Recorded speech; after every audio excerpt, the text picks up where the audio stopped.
Welcome to Aging in Place Strategies and Answers with Linda Prio. Will it be possible to remain in my home as I age? Do I feel safe in my home? How do I figure out how much support I will need when my health needs start to change? What if I decide to move into a community instead? Which community will meet my needs now and in the future? Who will play a role in helping me with decision making? Do you ask yourself these same questions?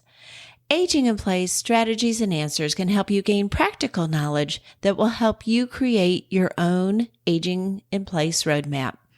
If you are already a care partner, a power of attorney, or in crisis mode with your Aging in Place strategy, you will learn what you need to know that you don't know. For over 20 years, I have been marketing Aging in Place services to clients and educating families and healthcare professionals in how to put aging in place strategies into place. When you utilize aging in place, you are allowed to choose where you want to live and make those decisions so that you can retain your quality of life.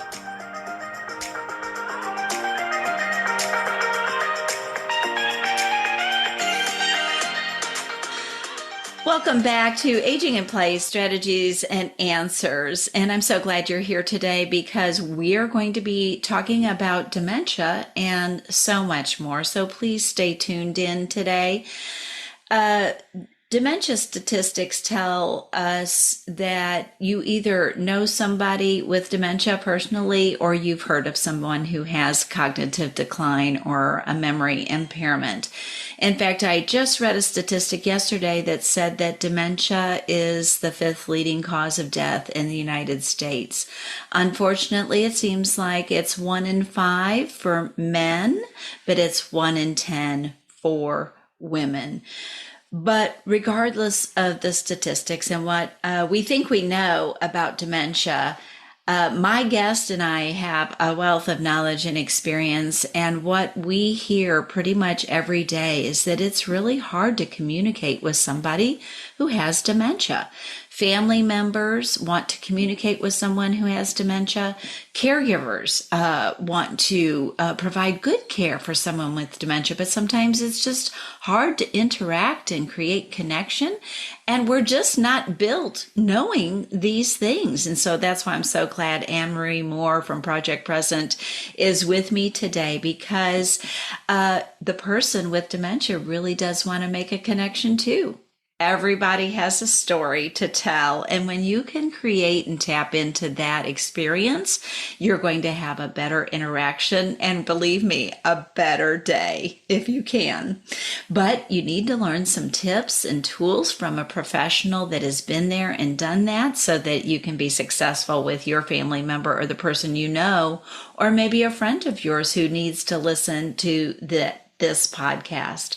So Marie Mohr is the executive director of Project Present, and she founded this not-for-profit, but she's also a professor at Washington University, and she teaches acting, improvisation, and embodied communication, which are the nonverbal cues such as facial expression or body language that contribute to communication.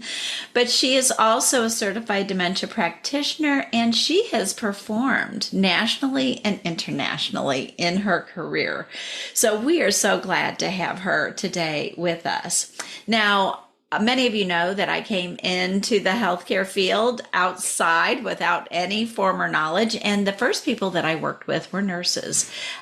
We were providing skilled medical home health in the home as well as non-medical home care to folks that were living at home or they were living in an independent living community.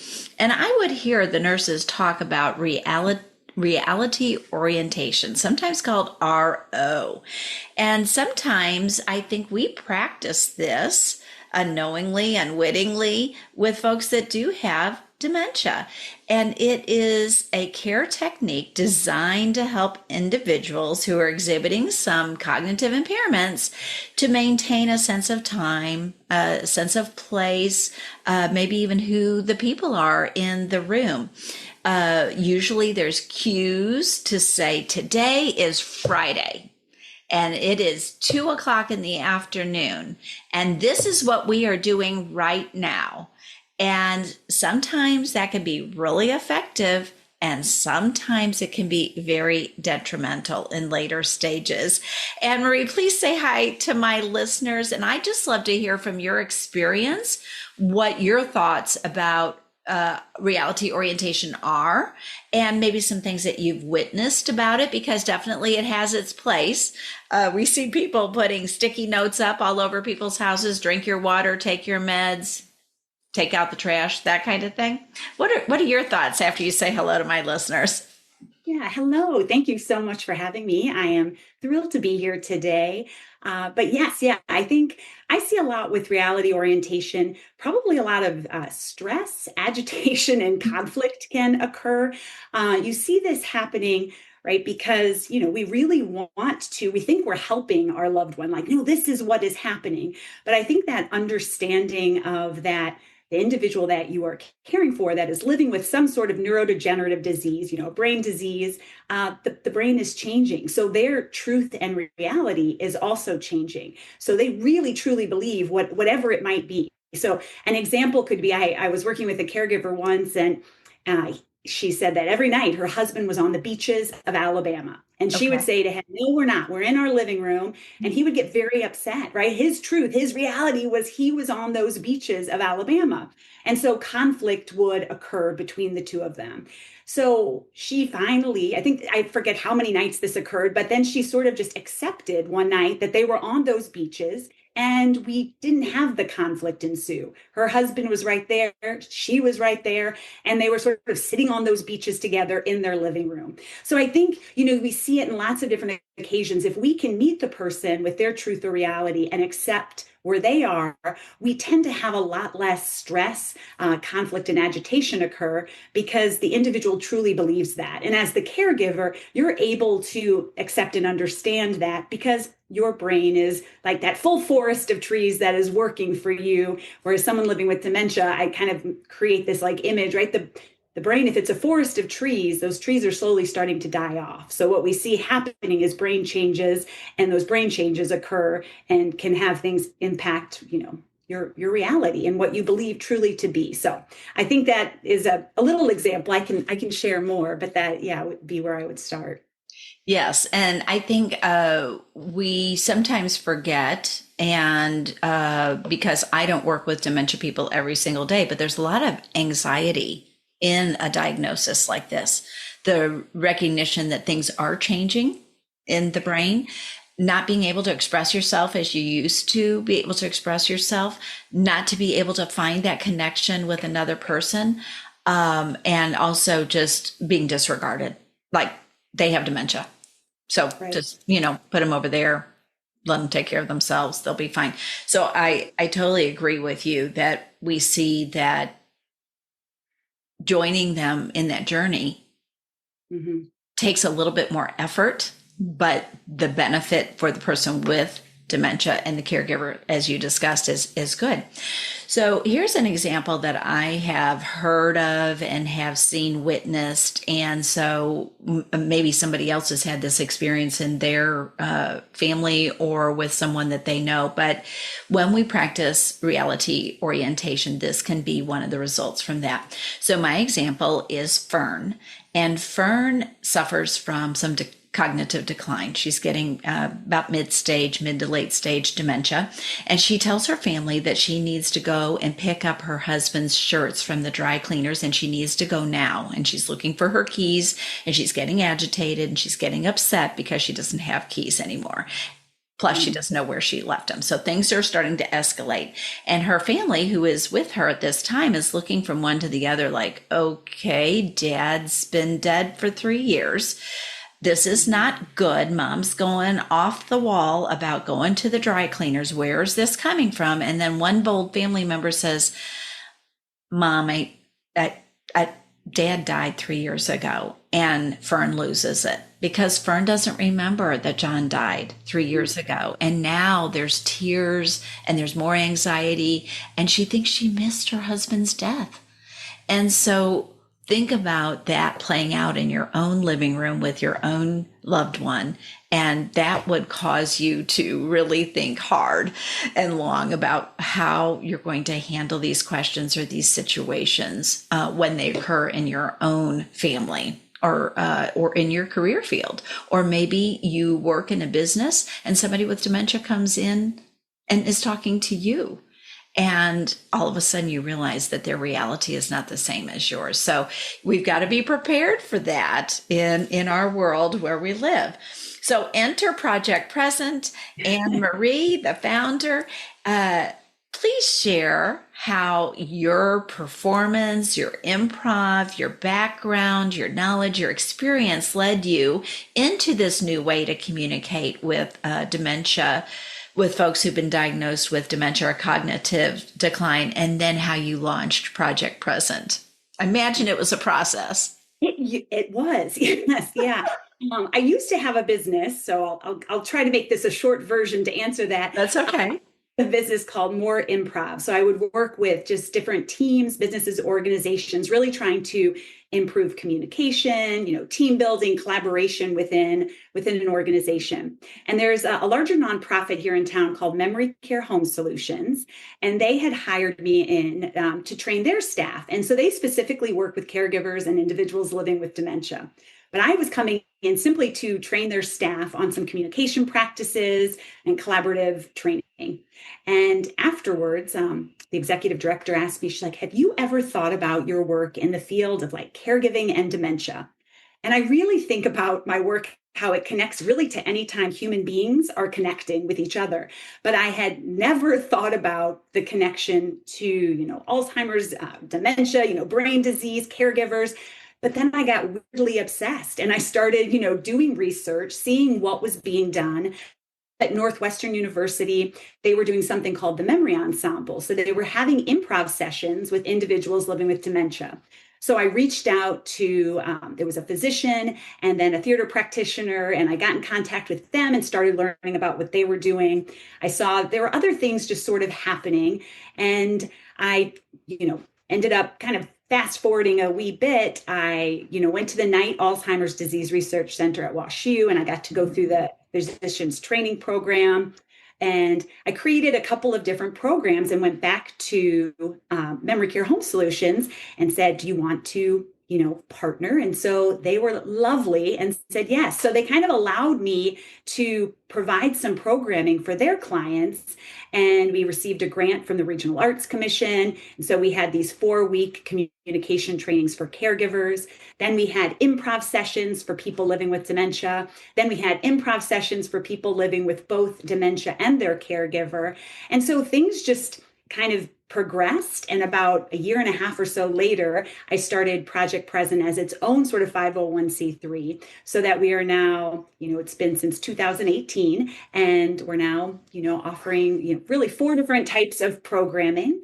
And you heard my dog there. She's excited for this as well. So yeah, we have 4 different types of programming that we offer now. And yeah, it's been very exciting. So yeah, a path I did not expect to be on, but then realizing, I think that caring for someone is a creative process. And I think caregivers are improvising on the daily, right? Things change day to day, hour to hour, literally moment to moment. So caregivers are already improvising. So what we wanted to do is provide those caregivers with the tools, to help them do what they are already doing.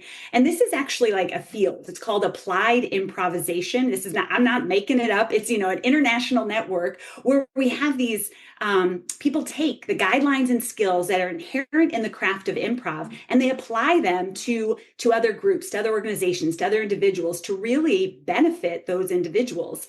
And so I've taken improvisation and I'm applying it to this population because I think it really connects to what caregivers and people living with dementia are facing daily. And we have these different programs that I think meet people at where they're at, to provide services of support, to provide services of connection, and really training people how to communicate more effectively. Now, a word from our sponsor. Are you looking for resources on senior living? Check out guideforseniorliving.com for our free online senior resource guide to find senior housing, care, and community connections.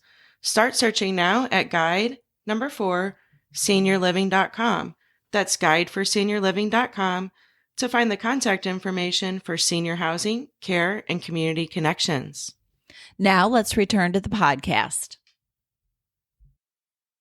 So that is incredible. The connection between theater, improvisation, but then also the art of communication, right? And then how we're going to do that. And how are we going to do that when communication is impaired in one way or another? But I have to be honest, my background is ballet. And so very structured, very methodical. And so everything is planned out. And so that's the world in which I grew up in and did not want to be in theater, although I love performing. And you say improvisation, and immediately I start getting nervous because thinking on the fly is hard, correct? Mm-hmm. Yeah, yes. You know what? I'm so glad you said that because sometimes I'm like, we need to rebrand because that word, right? When we hear that word, that's why I always have to stress it does. I mean, it makes me feel a little bit of anxiety and terror, just the thought, because I think we have this connotation of being put on the spot, having to be funny, right? Witty banter all in the moment. And I like to stress that this work is all about taking these guidelines and skills, about getting out of your head, of truly being present, really listening to both the verbals and nonverbals, yes-anding, and making others look good. If I break it down into the 5 guidelines, it's like, oh, that feels more comfortable than I'm improvising. It's because I think you're right. That is a scary word, but I think it's really focusing on the application and using these tools and skills just to be more effective. And if we understand them as tools and skills that we can learn, that we can practice, and that are going to reduce our stress and improve our connection, it's like, oh, it's actually, oh, this isn't so crazy or scary. We do have improv sessions, though, that are just purely improv for individuals. And the rules of those sessions are there are no mistakes. Everything you say is brilliant. And we yes and everything. So when you have those rules, it is the most beautiful place to be because big sigh of relief. Yes, it is for everyone, right? That's why we love using this with folks living with dementia because an individual living with dementia is told no a lot, right? No, you can't do that anymore. No, I'm sorry, you can't have that. No, no, no. And they feel very inadequate, right? There's isolation, depression, feelings of inadequacy. They're always doing the wrong thing. People know that as their social filter, that they're always doing the wrong thing, and then they start feeling worse about themselves. Right? Exactly. Right. And that's why we really love this. Like our improv sessions are like the counter to that because everything you say and do is brilliant. We yes and everything, and there are no mistakes.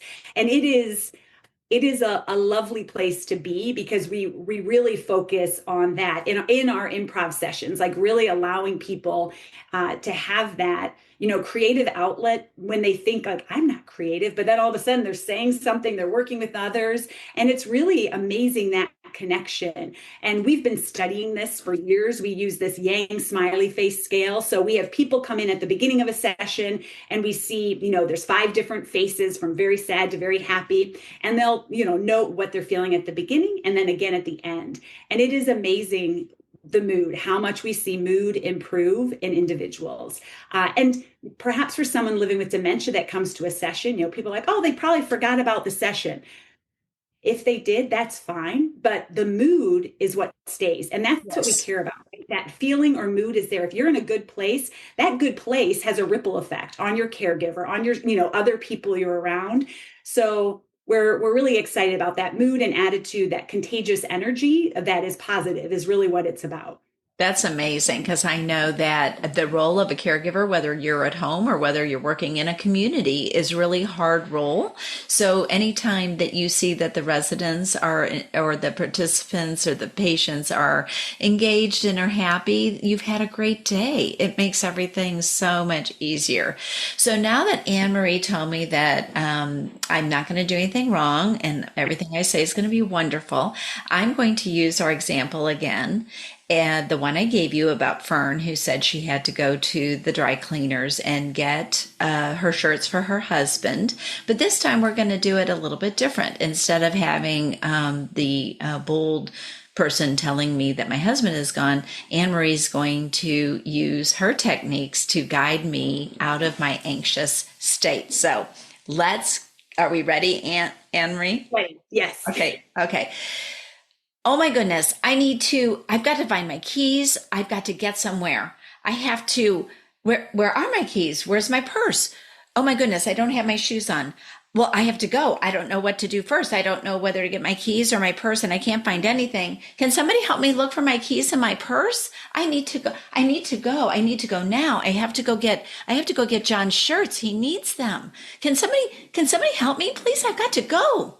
Yes. Yeah. I can help you. Oh, Yeah. good, Yeah. good. Please help me. Please help me. I've got to go. He needs these right now.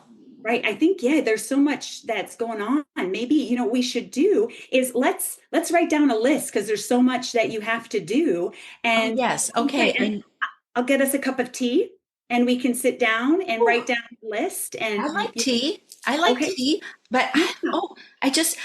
I'm so glad you can help me. I can't do it. I can't do it on my own. Yeah, I know. It feels very overwhelming It right now. is. Yeah. I Yeah. need help. I need somebody to help me. Can you help me go now? Can you help me?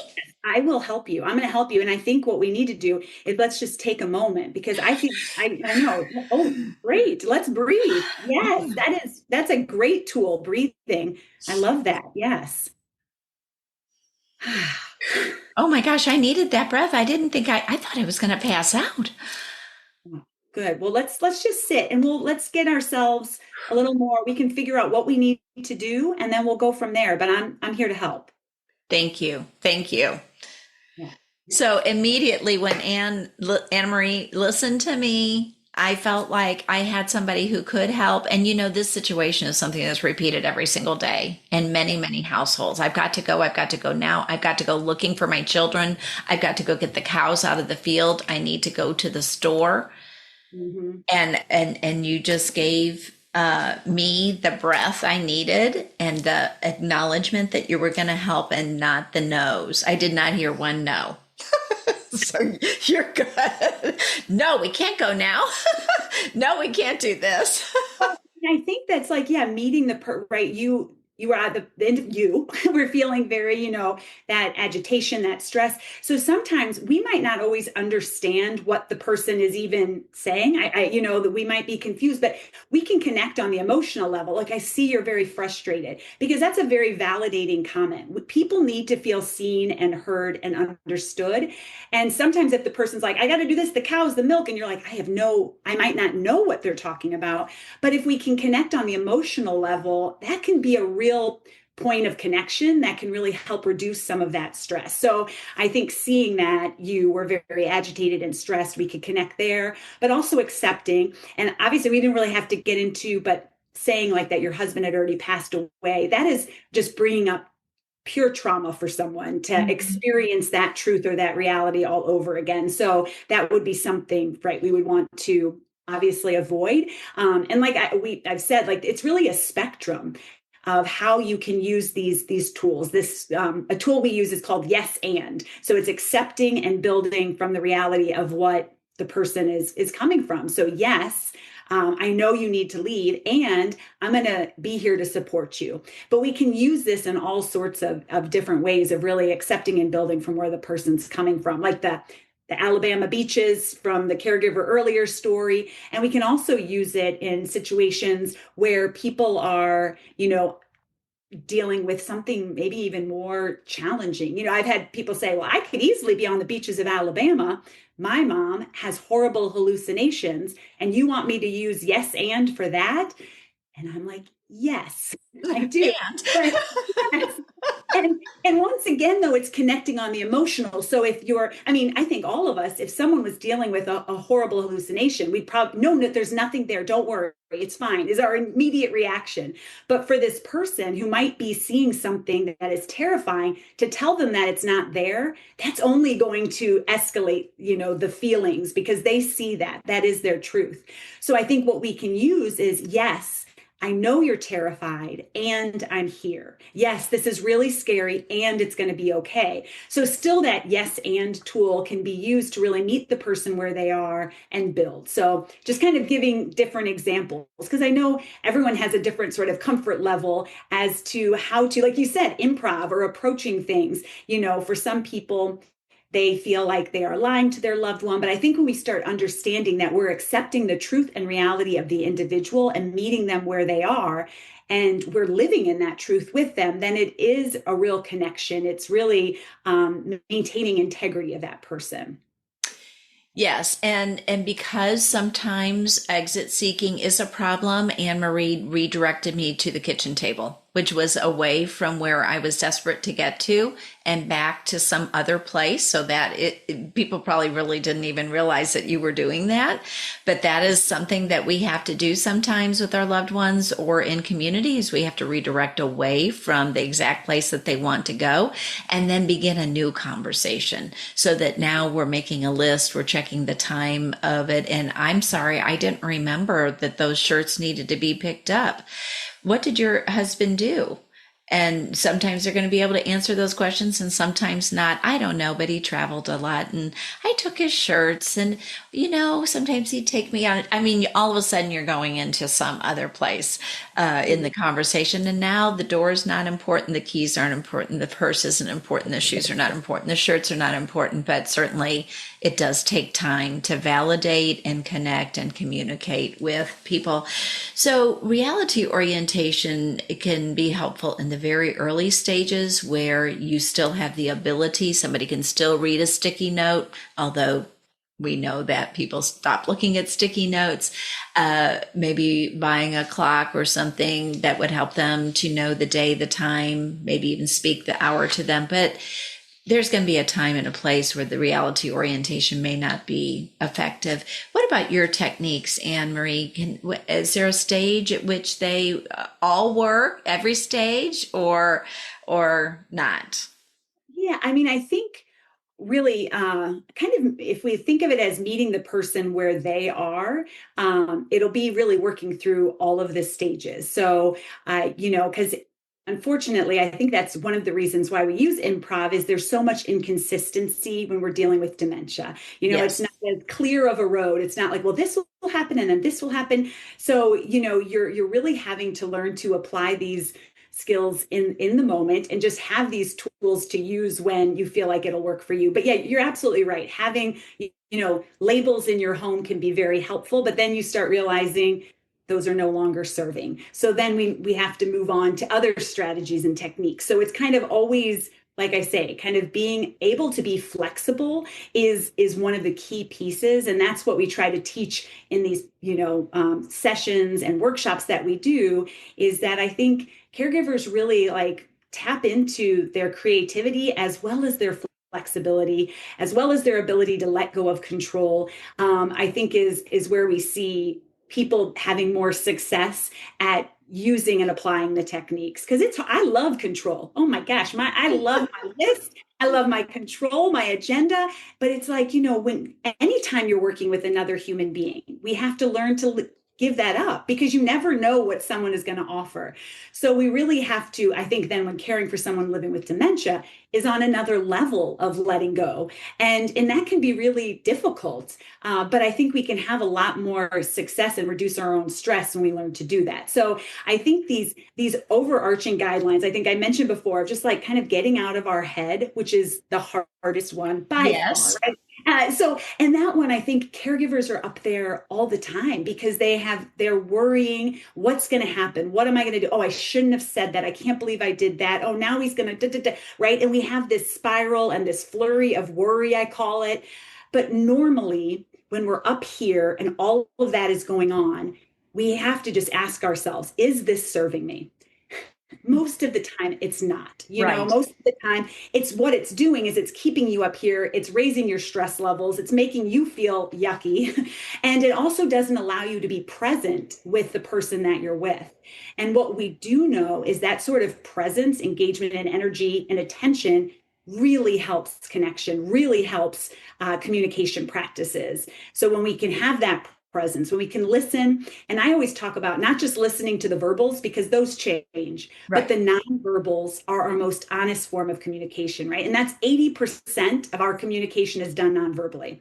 So I love that because I think it gives you the opportunity. You can always communicate or connect with your loved one living with dementia, even when perhaps they are speaking their own language or you really can't understand them, but we can read their nonverbals and see, oh, they're sad, or oh, I can tell they're frustrated or excited, because we can read so much through nonverbals. So I think that's a huge piece of these guidelines, as well as then moving into this yes and accepting and building, and then making others look good. So those are the 5 guidelines. I feel like I'm trying to remember your question. I'm sorry, I went That's on. okay. You did a great job and you hit everything. I'm going to go back to the sentence you said about, when we're trying to utilize these techniques to redirect and to communicate, that sometimes we feel like we're not honoring the person who they were.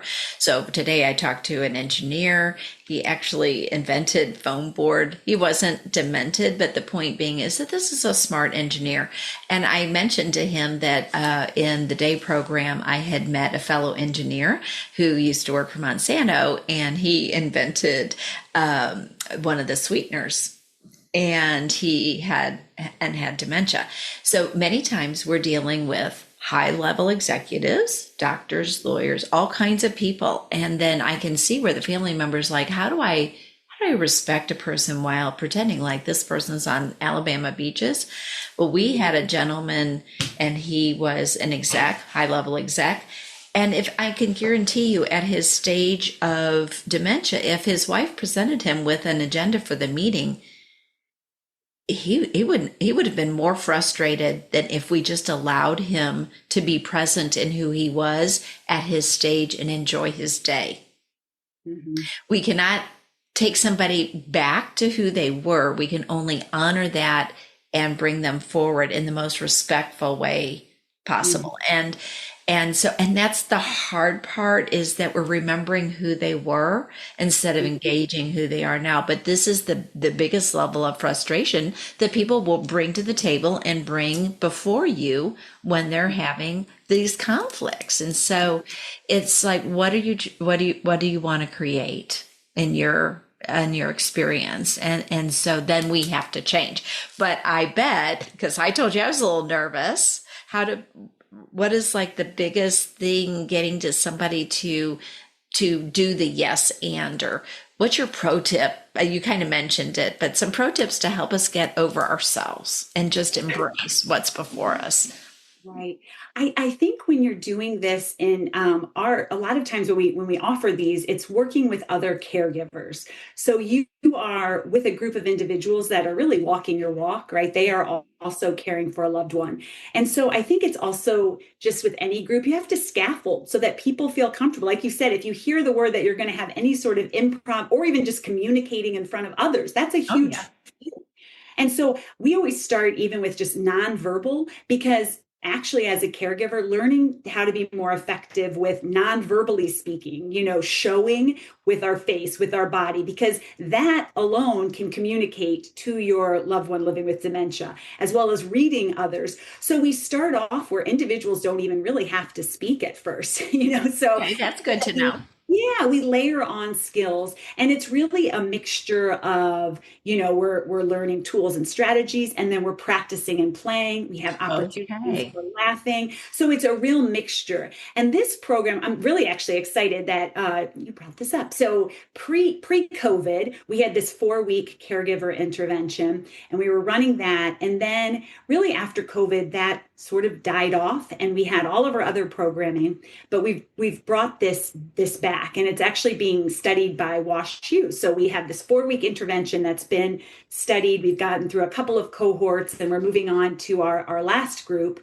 But it really is this mixture of like the application, the learning, a small group setting where we're really just trying to allow people, because what we realize is people need to practice the skills, like you said, that Yes. they have to, see what they feel like, and it has to be over a course of more than one time. Like we can give a presentation and teach these skills, and people can receive and take away something. But I think when you are in a small group setting, when you are able to like actually play and start seeing, oh, I am creative, I can think outside the box.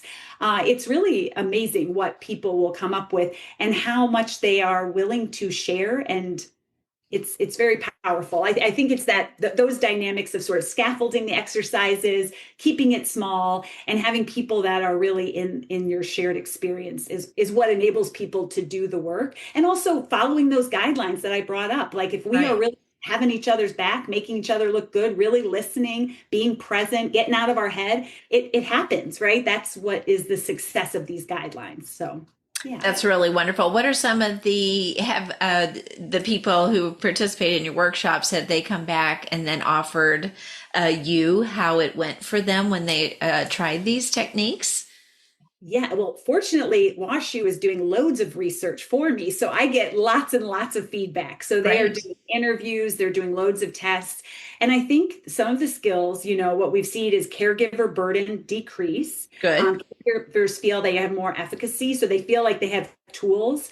A lot of them are talking about just having more ability to be present. Good. That's a skill that I feel like people are really, that's resonating with them. Yes. And, you keep hearing me say that, but that is a tool that all the caregivers, that is in their tool belt. And that is one that I think they use the most, as well as just focusing on that nonverbal communication. Because I think you can really, it's amazing how much you can communicate without saying a word. Less can be more. Simplicity can be very helpful, and language changes. And so we need to sort of change with those language changes.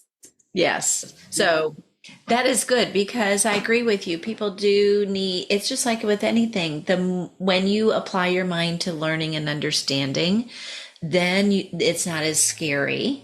But these are tools that you can actually learn. You don't have to be a professor. You don't have to be an actor or an actress. I've told Anne Marie, I have 2 5-year-olds who love to play pretend.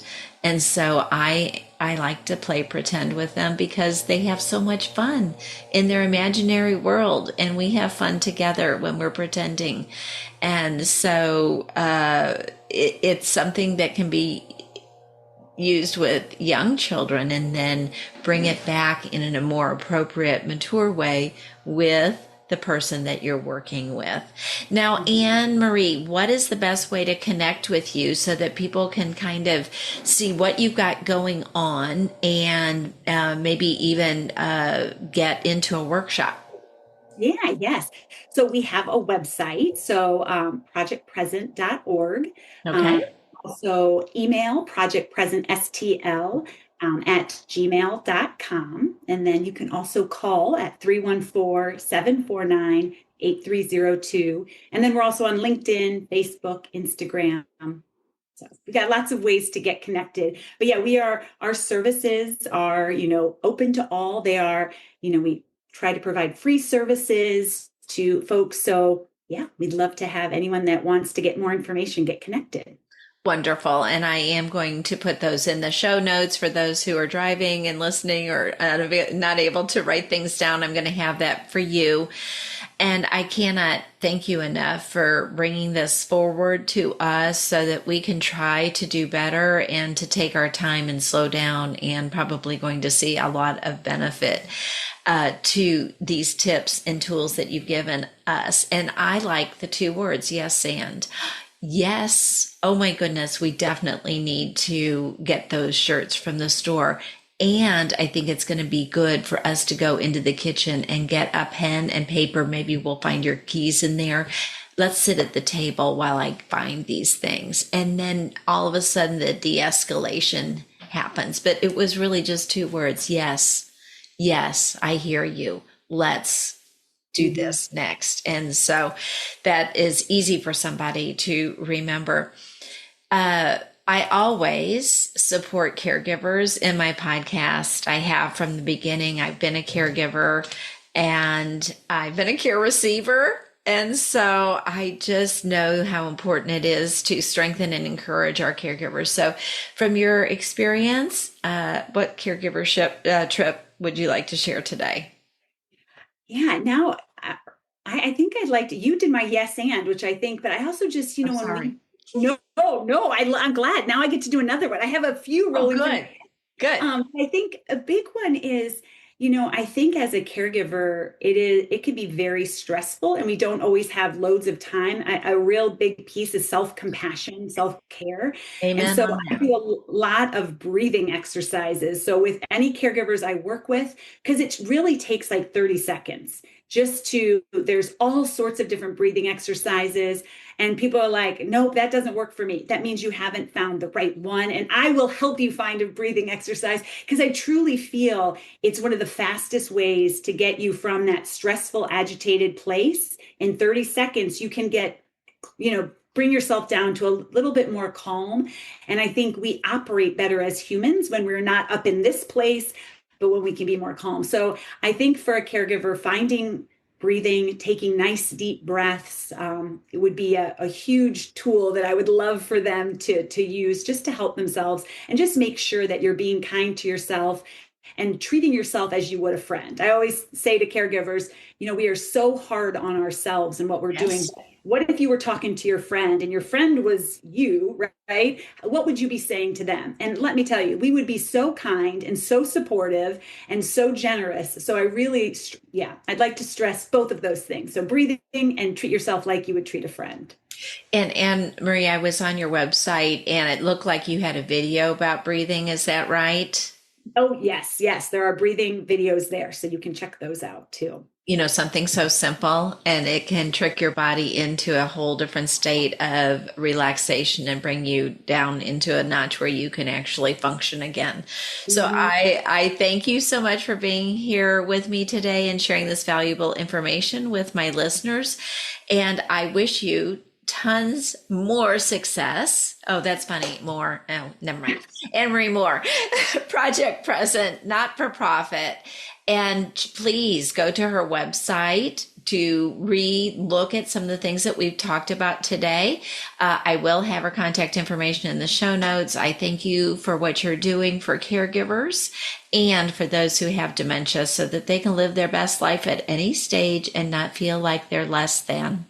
That's not what anybody wants to feel like. We're not asking for memory issues. These things happen and we have to accept it for what it is. So thank you for that dignity and that respect that you're offering patients and those who have unfortunately found them in this place. So thanks again for being with us. Listeners, please stay tuned to Aging in Place Strategies and Answers for more education. Thank you for joining me today. Please remember that this podcast is intended as education and not advice. Don't forget to share this podcast with family, friends, or colleagues who want to learn how to age in place, but also share this with those who find themselves in crisis mode.